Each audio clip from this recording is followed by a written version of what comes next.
අද අපි කතා කරන්නේ ප්‍රමතකරණය. ඒක A-level විභාගයේ අනිවාර්ය ලකුණු ප්‍රමාණයක් ගන්න පුළුවන් කොටසක් තමයි මේ ප්‍රමතකරණය කියන්නේ. ප්‍රමතකරණය කියන්නේ රැන්ඩම් ඩේටාබේස් එකක් භාවිතා කළ හැකි තත්ත්වයට පත් කර ගැනීමට ගන්න පියවර විදිහට හඳුන්වන්න පුළුවන්. මුලින්ම කතා කරමු අපි දත්ත අනුපිටපත්. ක්‍රමයක තත්ත්වය නැවත නැවත තිබීම දත්ත අනුපිටපත් වීම කියලා හඳුන්වනවා. ඒක පේලි මට්ටමේ අනුපිටපත් වීම සහ තීරු මට්ටමේ අනුපිටපත් වීම කියලා කොටස් දෙකකට බෙදන්න පුළුවන්. ඊළඟට අපි කතා කරමු දත්ත සමතුලිතතාව. එකම දත්තේ සමුදාය තුළ එකම දත්තේ විවිධ ස්ථානවල ගබඩා වීම සමතුලිතතාව ලෙස හඳුන්වනවා. ඊට පස්සේ දත්ත විපරීතතා තියෙන්න පුළුවන්. ඒ අතරින් තුනක් තමයි insert analyze, update analysis සහ delete analysis කියලා ගන්න පුළුවන්. ඊළඟට අපි කතා කරන්න යන්නේ පරායක්තතාව ගැන. ඒ අතරින් කාර්යබද්ධ පරායක්තතාව. ඒකේ කොටස් තුනක් තියෙනවා. පූර්ණ කාර්යබද්ධ පරායක්තතාව, ආංශික පරායක්තතාව සහ සංක්‍රාන්ති පරායක්තතාව. ඊට පස්සේ ෂෝට් නෝට් එකක් තියෙනවා ප්‍රමතකරණය ගැන. ඒක කතා කරන්න ඕනේ අපි අන්තිමට. ඊළඟ ටිකත් බලලාම ඇවිල්ලා ඒක බලමු. හරි, අපි දැන් කතා කරන්න යන්නේ ශූන්‍ය ප්‍රමත අවස්ථාව. ශූන්‍ය ප්‍රමත අවස්ථාව යනවා ප්‍රමතකරණ නීති කිසිවක් යොදවා නොමැති අවස්ථාව. කියන්නේ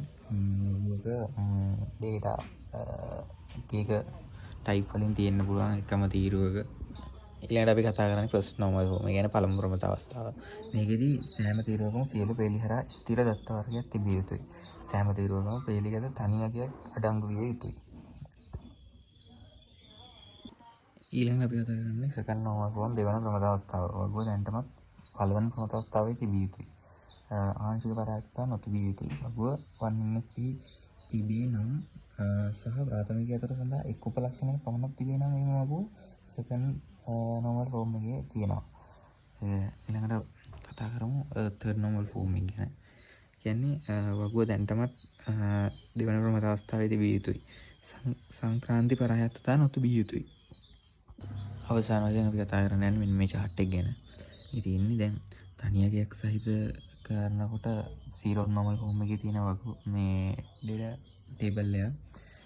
ඒකේ ආංශික පරායක්තතාව තිබුණ නැත්නම් ඒක කෙලින්ම යන්නේ second normal form එකට. ඒ වගේම තමයි zero normal form එකේ තියෙන data දත්ත වගුවක් තනියකයක් සහිත කරනකොට ආංශික පරායක්තතාව සහ සංක්‍රාන්ති පරායක්තතාව කියන දෙකම නැත්නම් ඒක වගුව කෙලින්ම යන්නේ third normal form එකට.